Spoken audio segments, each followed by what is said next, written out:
Back guys. आपका दोबारा से स्वागत करता हूं आपके अपने channel study with Deepak sir. मेरा नाम दीपक और आपका इस चैनल पर आपका दोबारा से वेलकम है।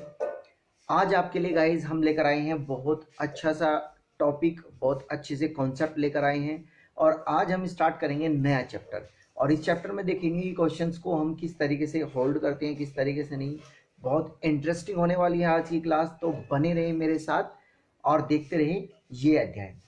तो आज के लिए जो हम स्टार्ट करने जा रहे हैं या आज हम जो पढ़ेंगे वो पढ़ेंगे लास्ट जो मैथ्स का हमने सेशन किया था परसेंटेज वाला, उसी पर बेस चीज़ों को हम समझेंगे। या आप ये कह सकते हैं कि परसेंटेज बेस पर जितने भी चैप्टर्स थे, परसेंटेज बेस पर जितने भी चैप्टर्स थे उनमें से अब हम वन बाय वन करके कुछ चैप्टर्स को सॉल्व करना स्टार्ट करेंगे, जिनमें परसेंटेज का कॉन्सेप्ट लगता है या परसेंटेज की बातें अप्लाई की जाती है। हम उन्हें समझने की कोशिश करेंगे किस तरीके से उनको सॉल्व किया जा सकता है और किस तरीके से नहीं। इसमें जो सबसे पहले अब हम देखने जा रहे हैं प्रॉफिट एंड लॉस। हम देखने जा रहे हैं प्रॉफिट एंड लॉस, यानी कि प्रॉफिट, लाभ और हानि वाला चैप्टर देखने जा रहे हैं, जिसमें हम देखेंगे कि किस तरीके से इनको सॉल्व करेंगे और किस तरीके से नहीं। तो आपको बस दो तीन बातें याद रखनी है। बस क्या याद रखनी है? अगर कोई इंसान प्रॉफिट कमाता है, इसमें देखो कुछ चीजें होती है। एक होती है सी, जिसे बोलते हैं क्रय मूल्य, एक होता है एसपी, जिसे बोलते हैं विक्रय मूल्य, यानी कि सेलिंग प्राइस, कॉस्ट प्राइस, ये विक्रय मूल्य हो जाएगा। एक हो जाएगा प्रॉफिट, यानी कि जिसे हम बोलते हैं लाभ, जिसे क्या बोलते हैं? लाभ बोलते हैं। एक हो जाएगा डियर स्टूडेंट आपका एल, यानी कि जो हो जाएगा आपका लॉस, जिसे हम बोलेंगे हानि, तो ये चार चीजें इसमें यूज होगी और इन्हीं चार चीजों को लेकर हम क्या करेंगे, क्वेश्चन को सॉल्व करेंगे। मैंने परसेंटेज में आपको बताया था कि आपको परसेंटेज से या तो वैल्यू में बदलने को कहेगा या फिर वैल्यू से परसेंटेज में बदलने को कहेगा। बस वही बातें, जो बेसिक बातें परसेंटेज में हमने जानी थी, उन्हीं को होल्ड करते हुए, उन्हीं को लेते हुए हम इसको सॉल्व करेंगे। हमेशा याद रखना, जो क्रय मूल्य होता है वो 100% होता है। अगर लाभ होता है, लाभ और हानि जो भी इंक्लूड किए जाएंगे वो क्रय मूल्य पर किए जाएंगे। लाभ और हानि जो भी देखा जाएगा वो क्रय मूल्य पर देखा जाएगा, न कि विक्रय मूल्य पर। अगर वो विक्रय मूल्य पर देखा जाएगा तो आपसे बताया जाएगा कि विक्रय मूल्य से इतना प्रॉफिट हुआ है, उसके आधार पर ये कंडीशन आपको बताई जाएगी। डन। तो जितना भी लाभ या हानि देखी जाएगी वो सब क्रय मूल्य से होगी, यानी कि कॉस्ट प्राइस से होगी, और जो कि स्टार्टिंग में या हमेशा आप कहेंगे 100% होता है। अगर मान के चलो कि प्रॉफिट हुआ, तो प्रॉफिट होने पर ये 100% से चीजें बढ़ जाएंगी, और मान के चलो x बढ़ गया तो ये इतने परसेंट हो जाएगा। और अगर लॉस होता है, अगर मान के चलो लॉस होता है, तो ये 100% से घट जाएगी और ये हो जाएगा लॉस। मैंने ये कहा कि अगर किसी वस्तु पर मान के चलो x% का लाभ हुआ है, जितने का भी लाभ हुआ है, तो 100 में जुड़ जाएगा, और अगर किसी को हानि हुई है तो वो 100 में कम हो जाएगा। देखो, हानि और इसका प्रॉफिट का क्या कहना है, या हानि जो कही जाती है या जो लाभ कहा जाता है, उसका मीनिंग क्या है। मान के चलो ये मार्कर है, ये मार्कर मैंने 25 रुपए का खरीदा। अगर मैं इसे, जितने पैसे का मैंने इसको खरीदा है या इसे बनाने में जितने मेरे पैसे लगे हैं, उससे ज्यादा पैसे में इसको मैं बेचता हूं, तो मुझे होगा प्रॉफिट। और अगर उससे कम पैसे में मैं इसे बेचता हूं तो मुझे होगा लॉस। समझ गए? अब बात कर लेते हैं, एसपी हो गया, लाभ हो गया, ये हो गया। लाभ परसेंट निकालने के लिए क्या याद रखना है? चलो सीधा क्वेश्चन पर आते हैं। क्वेश्चंस पर हम धीरे धीरे क्वेश्चंस को एक दो बेसिक क्वेश्चन करते हैं, उसके बाद हम कॉन्सेप्ट पर चलेंगे, उसके बाद हम कॉन्सेप्चुअल क्वेश्चन करेंगे। पहला क्वेश्चन आपका बेसिक ये है कि यदि एक गाय को कितने रुपए में, 8,250 रुपए में खरीदा जाए, यदि एक गाय को 8,250 रुपए में खरीदा जाए, 8,250 रुपए में इसको खरीदा गया, जिस पे खरीदा जाता है उसे क्रय मूल्य बोलते हैं। उसे क्या बोलते हैं? क्रय मूल्य, यानी कि सीपी। उस गाय का सीपी है 8,250। उसने कहा यदि इसे 4% लाभ पर बेचा जाए, यदि इसे 4% लाभ पर बेचा जाए तो गाय का क्रय मूल्य क्या हो, सॉरी विक्रय मूल्य क्या होगा। अब इसे 4% प्रॉफिट पर बेचना चाहते हैं हम। कितने पर बेचना चाहते हैं? 4% प्रॉफिट पर। तो प्यारे बच्चों उसने पूछा है एसपी, तो एसपी क्या होगा? हमें पता है ये 100% होगा, तो ये बात क्लियर होगी कि 100% 8,250 के बराबर होगी। मैंने कहा था कि जो प्रॉफिट होता है वो 100 में जुड़ जाता है, तो इसका मतलब अब ये 104 हो जाएगा। जब ये इसमें जुड़ जाएगा तो ये जुड़ने के बाद एसपी बन जाएगा। जुड़ने के बाद क्या बन जाएगा? ये एसपी। तो 104% है एसपी, 100% है ये। तो मैंने आपको याद वो एक बात बोली थी, आस्क से मल्टीप्लाई, गिवन से डिवाइड। तो आस्क है क्या? आस्क से मल्टीप्लाई यानी कि 104 से मल्टीप्लाई, गिवन से डिवाइड और 8 to 5, यहां पर ये हो गया।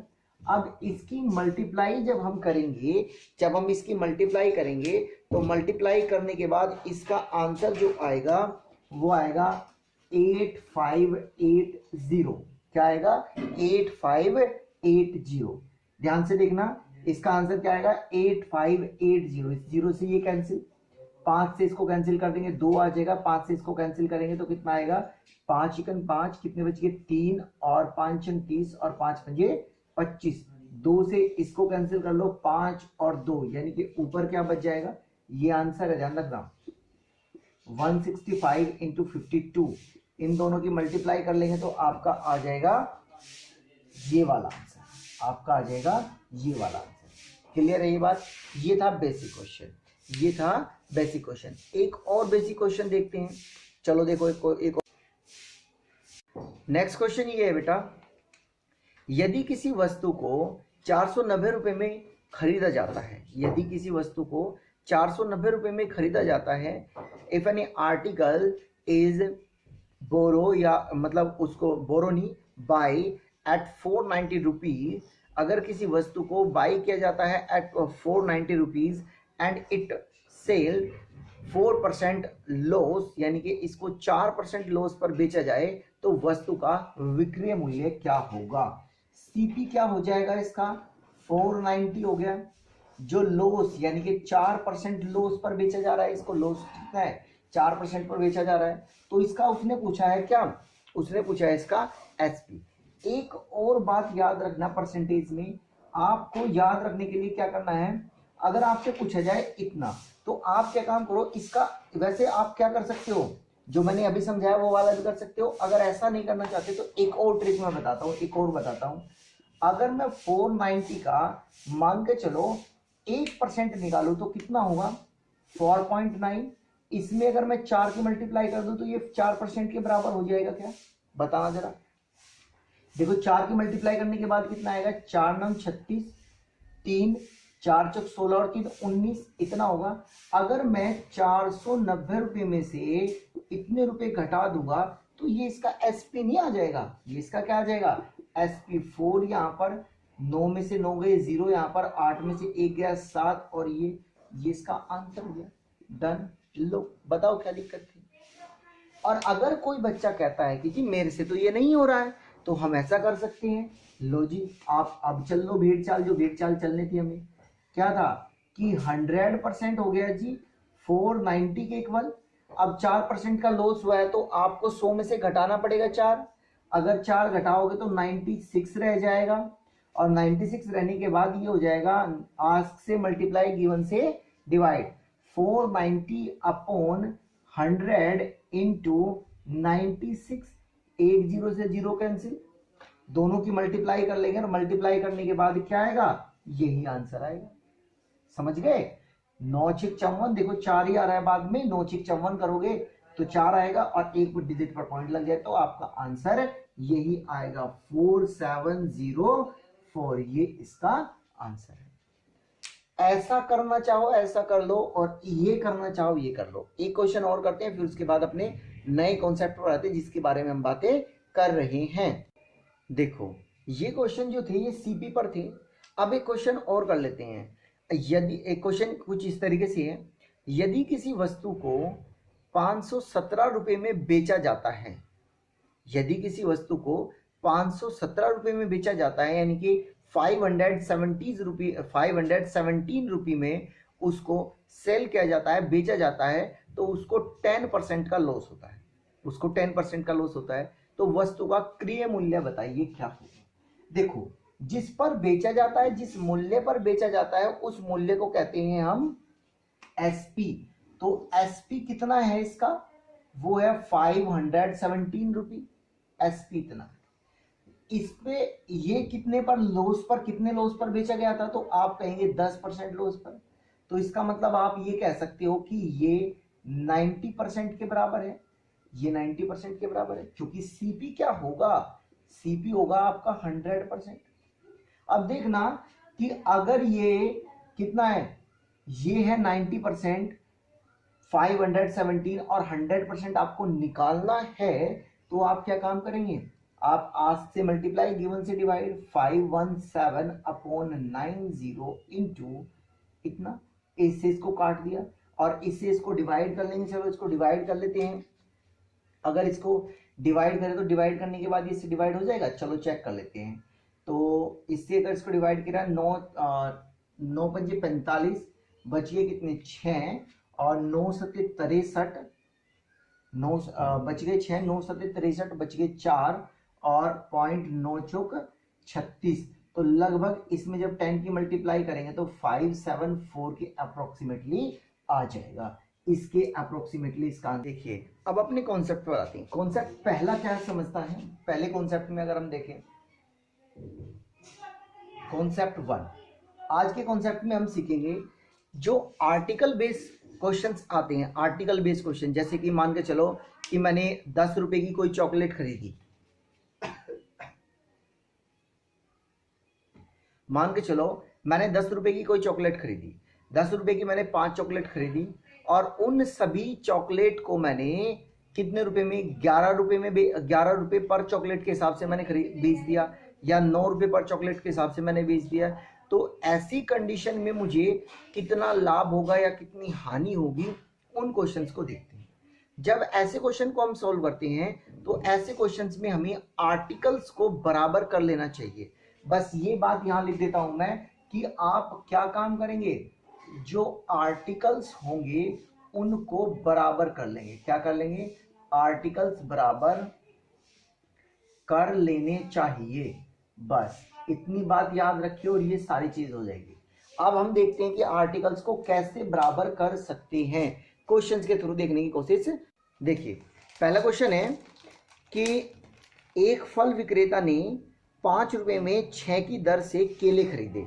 एक फल विक्रेता ने 5 रुपए के 6 की दर से केले खरीदे। 5 रुपए के 6 की दर से केले खरीदे। 5 रुपए के 6 कितने, 5 रुपए के 6 खरीदे, और उसने क्या काम किया कि खरीदे और 3 रुपए के 4 की दर से बेच दिए। 3 रुपए के 4 कितने, 3 रुपए के 4 की दर से उसने बेच दिए। अब जब उसने ऐसा किया तो उसने पूछा है कि उसे होने वाला प्रॉफिट या लॉस समझाइए कि कितना प्रॉफिट कितना लॉस हुआ। क्वेश्चन को ध्यान से समझना, कॉन्सेप्ट को ध्यान से समझना, उसके बाद हम क्वेश्चंस करेंगे इसके। पहले लिखते हैं पैसे, उसके बाद लिखते हैं आर्टिकल्स। पहले लिखेंगे पैसे मनी, उसके बाद लिखेंगे आर्टिकल्स। ऐसा नहीं करेंगे 6 रुपए की 10, अब लिखेंगे 5 रुपए की 6, 3 रुपए की 4। अब एक बात देखो, ये आर्टिकल्स है, ये दोनों के दोनों आर्टिकल्स है। आप क्या काम करेंगे, दोनों आर्टिकल्स को इक्वल कर लेंगे। हम मान के चलेंगे आर्टिकल्स को इक्वल। जब आर्टिकल्स को इक्वल करेंगे तो नीचे वाले की मल्टीप्लाई ऊपर में करेंगे, यानी कि 4 की मल्टीप्लाई कर देंगे 6 में, और ऊपरले वाले की मल्टीप्लाई करेंगे नीचे, यानी कि इसमें कर देंगे 6 की। जो ये मल्टीप्लाई आपने की है ये पूरे में हो जाएगी ऐसे, और ये बदलकर हो जाएगा, यानी कि 4 की मल्टीप्लाई 5 में भी, 5 चौक 20, यानी कि क्या 20 रुपए में 24, 6 की मल्टीप्लाई इसमें भी 18 रुपए में 24, ये आर्टिकल्स बराबर हो गए। बस आर्टिकल्स बराबर हो गए, इतनी बात डन है। जब आर्टिकल्स बराबर हो गए तो अब देखो मैंने उसे खरीदने में 20 रुपए लगाए थे, ये क्या था, खरीदा था, और ये है बेचा, और बेच दिया मैंने उनको 18 रुपए में, बेच दिया मैंने उनको 18 रुपए में। तो देखो मैंने चीजों को खरीदा महंगा और बेचा उनको सस्ता। अब अगर मुझे यहां से मैं देखूं तो मुझे कितने रुपए बचे, कितने रुपए बचे मुझे यहाँ पर मुझे लॉस हुआ या हानि हुई? मैंने चीजों को खरीदा 20 रुपए में और मैंने उनको बेचा 18 रुपए में, तो आप कहेंगे मुझे लॉस हुआ। कितने पर? 20 पर, 2 रुपए का। परसेंटेज निकाल लो, 100 से मल्टीप्लाई कर लेते हैं। इस जीरो से ये जीरो कैंसिल, ऊपर हो जाता है 20 और नीचे हो जाता है 2, तो इसे कैंसिल आउट करेंगे तो आप कहेंगे ये जी 10% का लॉस। क्या आया? 10% का लॉस। क्लियर है यहां तक बात? ये यहां तक बात समझ में आ गई? एक और क्वेश्चन करते हैं ताकि आपको ये बात अच्छे तरीके से दिमाग में सेट हो जाए, फिर उसके बाद कुछ क्वेश्चंस प्रैक्टिस के लिए करेंगे। डन है बात? नेक्स्ट क्वेश्चन देखो क्या है। नेक्स्ट क्वेश्चन है कि एक व्यक्ति 5 रुपए के 6 के भाव से पेंसिल खरीदता है तथा 6 रुपए में 5 के भाव से बेचता है। ध्यान से देखना कि उसने क्या काम किया, एक कैंडिडेट ने 6 रुपए की 5 पेंसिल खरीद ली। कितने रुपए की? 5 रुपए की 6 खरीद ली। 5 रुपए की कितनी खरीदी? 6, और 6 रुपए की 5 के हिसाब से बेच दी। तो आप क्या काम करेंगे, आप देखो ये बात हम यहाँ ऐसे करते हैं, आप ऐसा करो, इसकी मल्टीप्लाई यहाँ, इसकी मल्टीप्लाई यहाँ। देखो इसकी मल्टीप्लाई कर दो यहाँ पर और इसकी मल्टीप्लाई कर दो यहाँ पर, बस हमें इतना ही करना है, ये तो अपने आप बराबर हो जाएंगे। इसकी मल्टीप्लाई की तो बेटा ये हो गए 25, और इसकी मल्टीप्लाई की तो ये कितना हो गया? 36। हमने 25 रुपए में खरीदी, 36 रुपए में बेच दी, तो कितने का प्रॉफिट हुआ, हमें कितने रुपए बच गए? तो आप कहेंगे जी 11 रुपए बच गए। कितने पर बचे हमें ये 11 रुपए? कितने पर बचे? 25 पर बचे। और इसमें आप 100 से मल्टीप्लाई कर दो, इसमें आप 100 से मल्टीप्लाई कर दो, इसका मतलब 100 इंटू 11/25। इससे अगर इसको काटते हैं तो ये हो जाएगा 25 चौका 100 और 11 चौक 44। तो आपको 44% का प्रॉफिट हुआ। कितने का परसेंट का प्रॉफिट हुआ? 44% का प्रॉफिट हुआ। इस कॉन्सेप्ट को और भी बहुत अच्छे लेवल पर इंक्रीज किया जाता है। यहां पर सेम ही चीजें थी और उन्हें बेचा जाता था। इस क्वेश्चन में कभी कभी ऐसा भी होता है, दो अलग अलग चीजों को खरीदा जा सकता है, मर्ज किया जा सकता है, उनको मर्ज करके बेचा जा सकता है। तो इसमें कई तरीके के क्वेश्चंस आते हैं। अभी तो हम इनके बेसिक क्वेश्चन कर रहे हैं, ये भी बात समझ में आ गई। एक क्वेश्चन और करते हैं, फिर आगे देखते हैं। जरा क्वेश्चन है एक और कि एक दुकानदार ने 11 नींबू 10 रुपए के खरीदे। एक दुकानदार ने क्या किया, काम किया कि 11 नींबू 10 रुपए के खरीद लिए और 11 रुपए के 10 नींबू बेच दिए। 11 रुपए के 10 नींबू खरीदे और 10 रुपए के 11 नींबू बेच दिए। सॉरी उल्टा हो गया। इसने कहा कि 10 रुपए के 11 नींबू खरीदे, 10 रुपए के 11 नींबू खरीदे और इसने 11 रुपए के 10 नींबू बेच दिए। 11 रुपए में 10 नींबू बेच दिए। इसकी मल्टीप्लाई यहाँ जैसे मैंने बताया था, तो ये कितना हो गया 100। इसकी मल्टीप्लाई यहाँ, तो ये कितना हो जाएगा 11 121 होता है, 121। अब कितने का? 21 का प्रॉफिट हुआ। कितने का प्रॉफिट हुआ? 21 का। कितने पर प्रॉफिट हुआ? 100 पर। आप 100 से मल्टीप्लाई कर देंगे, कैंसिल आउट, तो आपका आंसर आ जाएगा 21%। तो हमें कितना प्रॉफिट हो गया? 21%। है ना इजी? इजी है ना? अब चलो देखो क्वेश्चन को और करते हैं प्रैक्टिस के लिए, ताकि आपको ये चीजें और आसान हो जाए। एक दो क्वेश्चन और करते हैं, फिर अपने बात को फिनिश करते हैं। क्वेश्चन है कि एक फल विक्रेता 2 रुपए के 5 केले खरीदे और 3 रुपए के 4 की दर से बेच दिए। एक फल विक्रेता ने 2 रुपए के 5 केले खरीदे और 3 रुपए के 4 की दर से बेच दिए। कितने के खरीदे? 2 रुपए के 5 केले। 2 रुपए के 5 केले खरीदे और 3 रुपए के 4 की दर से बेच दिए। 2 रुपए के 5 खरीदे, 3 रुपए के 4 बेच दिए। पहले पैसे लिखते हैं, फिर आर्टिकल्स लिखते हैं हम। इसकी मल्टीप्लाई यहाँ करेंगे तो इसको 8 कर देंगे, ये इसकी मल्टीप्लाई यहाँ, इसकी मल्टीप्लाई यहाँ। ये कितना हो जाएगा, 5 15 हो जाएगा। हमें कितने का प्रॉफिट हुआ, 7 रुपए का। कितने पर हुआ, 8 पर हुआ।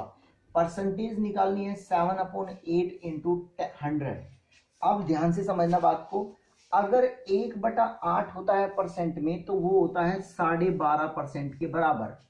अब 12.5 की मल्टीप्लाई 5 7 में कर दो, बस क्या करना था, कुछ भी नहीं था, इजी था। 1/8% जो होता है, यानी कि अगर हम 100/8 की बात करते हैं तो वो 12.5 के बराबर आता है, 12.5 के बराबर आता है। और ये 7 से मल्टीप्लाई कर देंगे, इसका परसेंट आ जाएगा। 7 पंजे 35, 3 7 दूनी 14 और 3 17 और 7 एकम 7 और 1 8, यानी कि इतने रुपए का प्रॉफिट हुआ उसे। कितने का, कितने परसेंट प्रॉफिट हुआ उसको हुआ 87.5% का उसको प्रॉफिट होता है। आई होप सो आज का कॉन्सेप्ट आपको आसानी से समझ में आ गया होगा, और इस पर बेस्ड इस तरह के क्वेश्चन आपको कितने भी मिले, कहीं से भी मिले, कीजिए। और अगर किसी को ऐसा लगता है कि क्वेश्चन नहीं हो पा रहा है तो आप कमेंट करके क्वेश्चन छोड़ सकते हैं, या आपको डिस्क्रिप्शन में नीचे लिंक, डिस्क्रिप्शन में नीचे नंबर मिल जाएगा, व्हाट्सएप नंबर। आप उस व्हाट्सएप ग्रुप पर से ज्वाइन हो जाइए, और ग्रुप पर ज्वाइन होने के बाद आपके जो क्वेश्चंस होंगे वो आप उस पर सेंड कीजिए। आपको 1 घंटे या 2 घंटे के अंदर उसका आंसर मिल जाएगा, ठीक है। और अगर हमारी वीडियो से आपको कुछ बेनिफिट हो रहा है तो प्लीज़ लाइक करें, शेयर करें और सब्सक्राइब करें। Thank you.